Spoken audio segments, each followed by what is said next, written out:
मैं आप लोगों को बताने वाला हूँ जो क्वेश्चन जो कि इम्पोर्टेंट है क्लास 10वीं का प्लस में 10वां नंबर चैप्टर भी डीएसटी अक्षर ज्ञान से लिया गया, जिसका लेखक डीएसटी क्या है कि लेखक कौन है, अनामिका। ठीक है, तो इसमें ज़्यादा चीज़ें नहीं होते हैं। इसमें एक महिला है जिसका जन्म वगैरह सब कुछ बताऊंगा। सबसे पहले आप इस क्वेश्चन को देख लीजिए, ठीक है, क्योंकि ये क्वेश्चन जो है आपके क्लास 10वीं में डीएसटी बिहार बोर्ड में ज़्यादा करके आते हैं।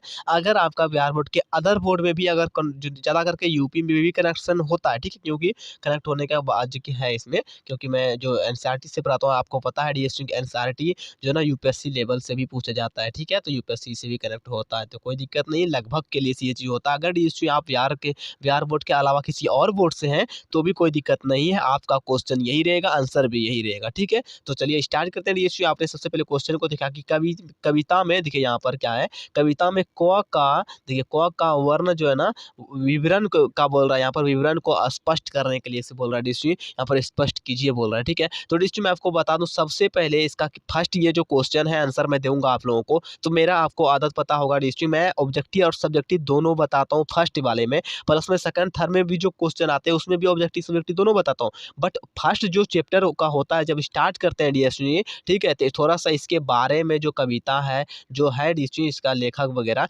इसका जन्म मृत्यु, इन्होंने कब क्या किया, ये सब जानना आपको बहुत ज़रूरी होता है। ठीक है, ताकि आपको ऑब्जेक्टिव आप जो पूछे जाते हैं कि जन्म कब हुआ था, ये कब हुआ था, वो कब हुआ था, कब से स्टार्ट किया गया था, इसकी जर्नी के बारे में जानना बहुत ज़रूरी होता है। ठीक है, तो आप मेरे बातों को सुनेंगे। देखिए, समकालीन हिंदी इस कविता में अपनी एक अलग पहचान रखने वाली कवयित्री अनामिका का जन्म 17 अगस्त 1961, क्या डियर स्टूडेंट जी, यहाँ पर 17 अगस्त, ठीक है, उसका बाद 1900, यहाँ पर मैं आपको लिख देता हूँ, 1961 को जो ना जन्म हुआ था। क्या डीएसटी अनामिका का जन्म कब हुआ था, 17 अगस्त, ठीक है, 17 अगस्त 1961 में मुजफ्फरपुर बिहार में हुआ था। ठीक है, तो ये डीएसटी हमारे बिहार का ही था, अनामिका कुमारी मुजफ्फरपुर बिहार का हुआ, बिहार में हुआ था, तो ये बिहार के ही थे। ठीक है, तो यहाँ से कह सकते हैं। तो उनके पिता श्यामानंदन किशोर हिंदी के गीतकार और बिहार विश्वविद्यालय मुजफ्फरपुर में जो है ना हिंदी विभाग में एक अध्यक्ष भी थे ये अनामिका। ठीक है, इन्होंने जो है कि अनामिका ने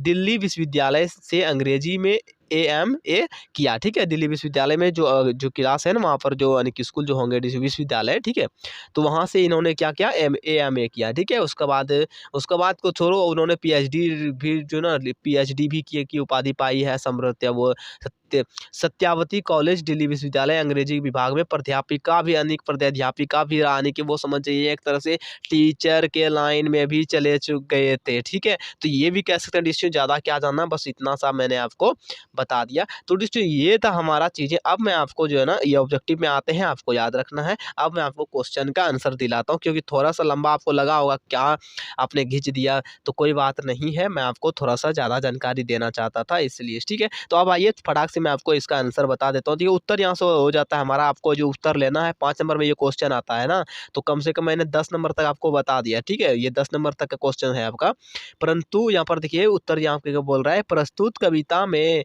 कवित्रों क्या है, कवियत्री छोटे बालक द्वारा प्रारंभिक अक्षर बोध को सरकार रूप में चित्रित करते हुए, यानी कि जब छोटा बच्चा कोई रहता है डिस्ट्रिक्ट, शुरुआत में जब आप क खैया क ख ग घ या ABCD वाला जब पढ़ाते हैं ना, वो पढ़ाते इसमें अगर जब बड़ा हो जाते हैं, आपका 20-25 साल का हो जाता है, बच्चा वाले जैसे बनना पड़ता है बच्चों को पढ़ाने के लिए, कैसे पढ़ाएं, क ख मतलब डायरेक्टली नहीं बना आता है। ठीक है, तो इन्होंने उसी रूप से बताया है। कहती है कि क को लिखने में, देखिए क्या है, लिखने में अभ्यास पुस्तिका का चौखट छोटा पड़ जाता है, कर्मपथ भी इसी प्रकार प्रारंभ में फिसलन जो कि भरा होता है। ठीक है, फिसलन भरने की जीवन, जब आप लाइफ में आगे कुछ बढ़ रहते हैं, कुछ करने के लिए से मान लेते हैं ऐसे जो ना, यहाँ पर क लिख दिए और यहाँ पर ख दे दिए, यहाँ पर ग और यहाँ पर घ और यहाँ पर फिर अंग वाला, ठीक है, और इस टाइप बना देते हैं। तो इससे बच्चे लोग जब लिखते हैं, मान लीजिए चैप्टर बाय चैप्टर ऐसे बना करके, तो क लिखने में कैसे ऐसे हो जाता होगा, कोई ख लिखने में ऐसे हो जाता होगा, बड़ा लिख दिया जाता होगा, ग लिखने में ऐसे, मतलब 2-3 लाइन में, तो इसी तरह से फिसल जाते हैं। ठीक है, समझ में आया। डब्बे जो मेरा बना हुआ है, ये डब्बे से क्या होता है, ये डब्बे से फिसल जाते हैं, क लिखने में ऐसे करके लिख देते हैं। ठीक है, ख लिखने में फिर बड़ा सा लिख देता होगा, फिसल जाता है। तो इसी तरीके से जीवन में जब आप आगे बढ़ते हैं तो फिसलन भरा होता है, तब पर भी जब आप धीरे धीरे फिसलते हैं, सीख जाते हैं तो आप अपने डब्बे के हिसाब से काम करना स्टार्ट कर दें। अगर क है तो क है, ख है तो ख है, मतलब जो भी आप है, ठीक है। क है तो क अच्छे तरीके से आप लिखना समझ जाते हैं, सीख जाते हैं कि हाँ भाई ये ऐसे करके लिखना है, ये जो भी मतलब आपका जो होगा लिखने के लिए जो जैसे आप जानते होंगे, ठीक है। तो मैं यहाँ पर डिस्प्ले पे थोड़ा सा इसे बता रहा हूँ सिर्फ ये तो, ठीक है। तो देखो बार बार मैं लिख रहा हूँ तब पर भी अच्छे तरीके से कुछ इधर से निकल जाते हैं तो कुछ इधर से निकल जाते हैं, तो इसी तरीके होते हैं, ठीक है। तो कोई दिक्कत नहीं दोस्तों, चलिए मिलते हैं अगले वीडियो। आज इतना इस चैनल को सब्सक्राइब कर वीडियो को लाइक कर देना है, क्योंकि ये ज़्यादा बड़ा हो चुका है, मैंने आपको ज़्यादा ज्ञान दे दिए हैं इस वीडियो में, ठीक है। तो ओके मिलते हैं अगले वीडियो में, आज इतना ही।